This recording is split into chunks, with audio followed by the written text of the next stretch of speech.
meus caros alunos, hoje nós vamos falar sobre uma das maiores revoluções da história, a Revolução Russa. E a gente vai dividir essa pequena aula em 3 etapas. A gente vai falar dos precedentes, do desenvolvimento e da conclusão desse processo, tá? E assim, essa foi uma das maiores revoluções da história, pois ela foi responsável pela polarização ideológica, política, cultural e econômica entre os Estados Unidos da América e a antiga União Soviética.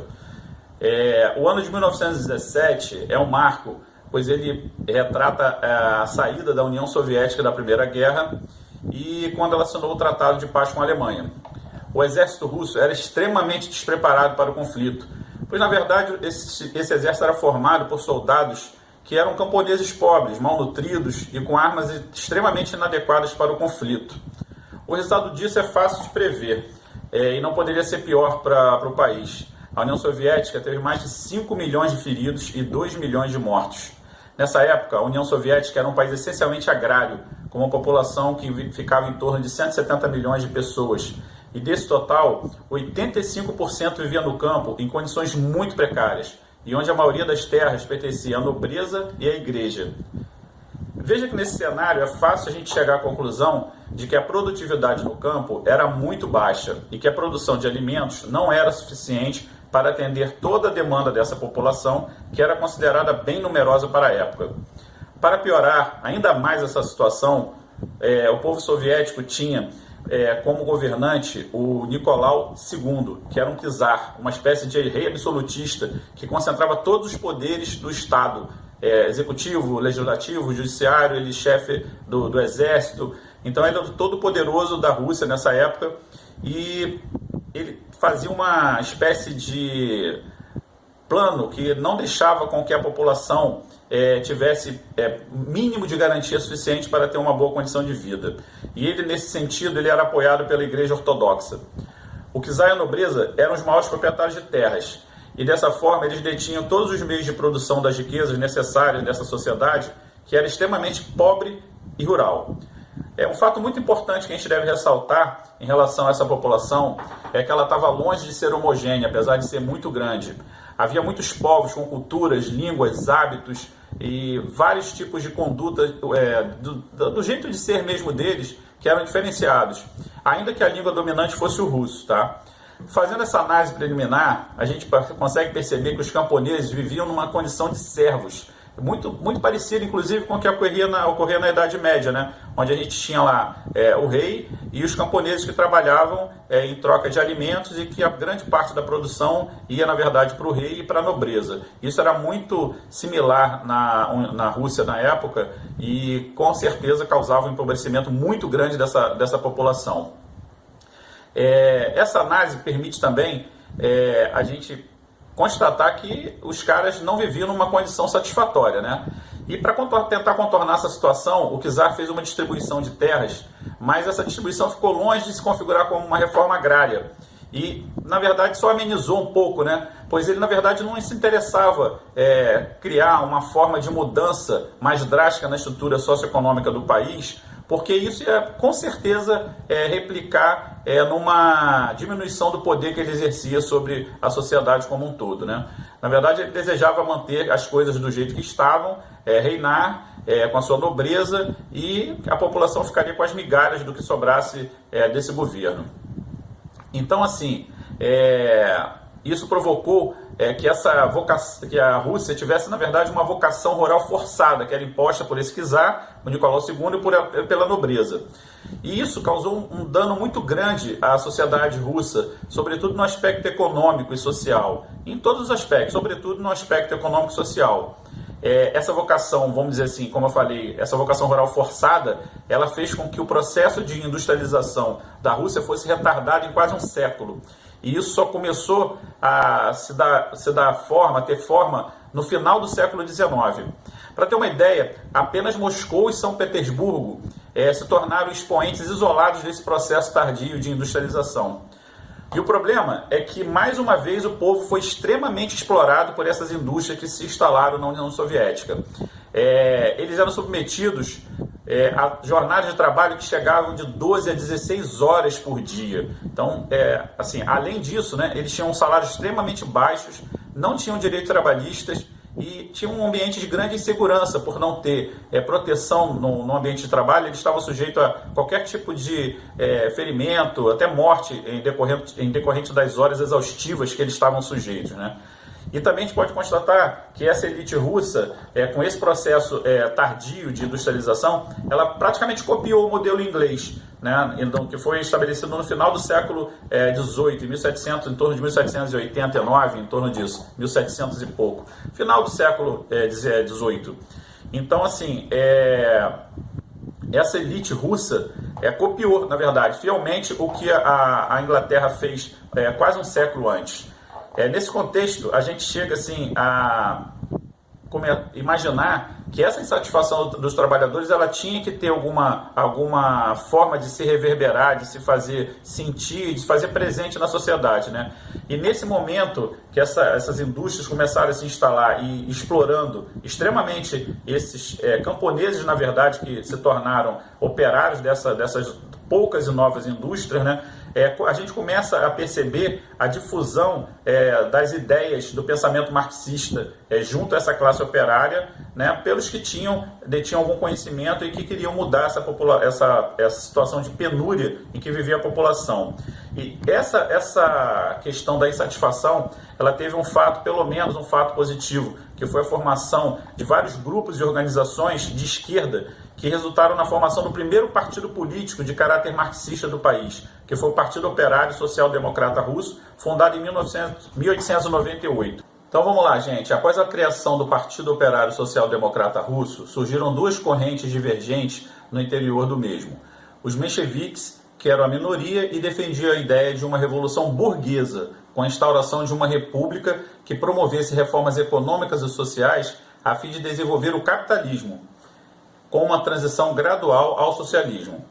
A outra ala do partido, formada pelos bolcheviques, que eram a maioria, estava associada a uma ideia de revolução proletária, identificada com a classe trabalhadora, seja camponesa ou operária, formada pela organização revolucionária profissional, centralizada e com uma forte disciplina, aliada aos seus objetivos.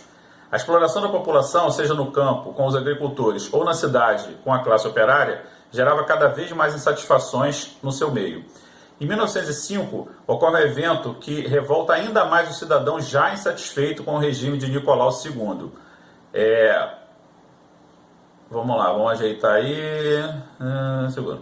Em 1904, um ano antes, um grupo de trabalhadores de uma usina de São Petersburgo elabora um conjunto de reivindicações trabalhistas e apresenta a essa empresa, que ignora solenemente todas elas e ainda por cima demite todos os que subscreveram o documento. Esse fato gera ainda mais revolta, que agrega variados núcleos de operários que se organizam então em janeiro do ano seguinte em uma manifestação pública que resolve se dirigir ao Palácio de Inverno, onde reside a família real. Essa iniciativa teve por objetivo a entrega de um documento com diversas solicitações de reformas sociais, políticas, religiosas e fiscais, bem como a convocação de uma Assembleia Constituinte. A resposta do czar não poderia ser pior. Sua ordem foi para que a guarda abrisse fogo contra centenas de trabalhadores que foram mortos sem piedade, fato que ficou conhecido como Domingo Sangrento.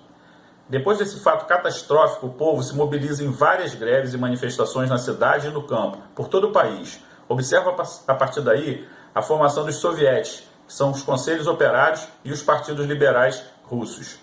Nicolau convoca a Duma, uma assembleia com representantes da burguesia e de nobres da sociedade com funções apenas consultivas, envolta por grande fragilidade e subserviência ao czar. Nesse contexto, a Rússia experimenta uma aparente democracia até sua derrota na Primeira Guerra Mundial, que gera um cenário interno de ainda maior descontentamento de toda a população, gerando ainda mais pressão social no já conturbado ambiente econômico-político da Rússia. Aliás, a participação na Primeira Guerra fragilizou ainda mais o país, porque gerou uma inflação descontrolada, desemprego, falta de alimentos e manifestações cada vez mais contundentes contra o governo.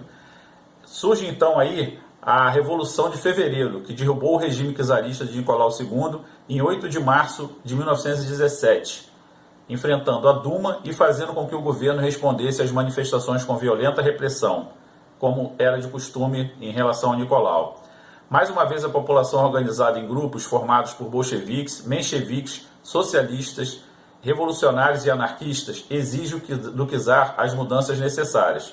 Intransigente como sempre, Nicolau demonstra toda sua indiferença e ordena que os soldados atirem contra os manifestantes, novamente contra o seu próprio povo. Mas dessa vez, os oficiais agem de forma diferente e não só recusam suas ordens de atacar a multidão, mas também se unem aos populares em suas reivindicações. Então, no dia 27 de março, eles tomam o Palácio Real, dando início à segunda etapa do processo revolucionário russo, a Revolução dos Sovietes. Após a ruína das autoridades imperiais, novos dirigentes são nomeados pelos sovietes, cuja maioria era formada por mencheviques, sobretudo em função do exílio dos bolcheviques, que eram muito fortemente contrários ao czar e que impedia sua participação no movimento.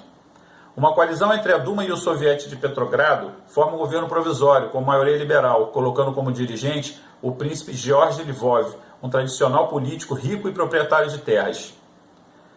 Mas a aliança entre a burguesia liberal e os operários soldados não foi capaz de aplacar as turbulências políticas, econômicas e sociais. As reivindicações dos trabalhadores por uma legislação de proteção e controle da produção pelos operários não foi atendida. Os camponeses desejavam a reforma agrária, que não chegava, e grande parte do povo exigia a convocação de uma Assembleia Constituinte. Como se pode ver, o início da Revolução não desfaz o caráter conturbado no ambiente político, econômico e social. Agora, nessa época, Lenin, o mais conhecido dos líderes bolcheviques, retorna do seu exílio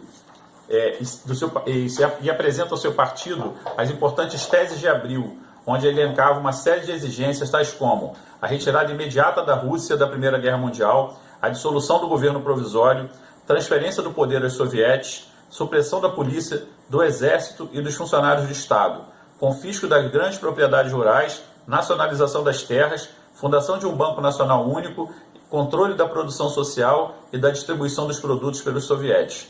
No entanto, o confronto com o governo provisório fez com que colocasse o partido bolchevique na ilegalidade. Não, errei, Jorgito, vou falar de novo. No entanto, o confronto com o governo provisório fez com que este colocasse o partido bolchevique na ilegalidade, prendendo seus líderes e obrigando Lenin a se refugiar na Finlândia. Durante quase todo o ano de 1917, a Rússia assistiu a diversas manifestações de insatisfação de seu povo, elevando os bolcheviques a um papel de destaque com seu representante. Seu lema era paz, pão e terra. A população abraça a causa bolchevique e seu projeto político de defesa dos oprimidos, enxergando em suas propostas as verdadeiras bases para as transformações numa possível mudança de fato no seio da sociedade russa.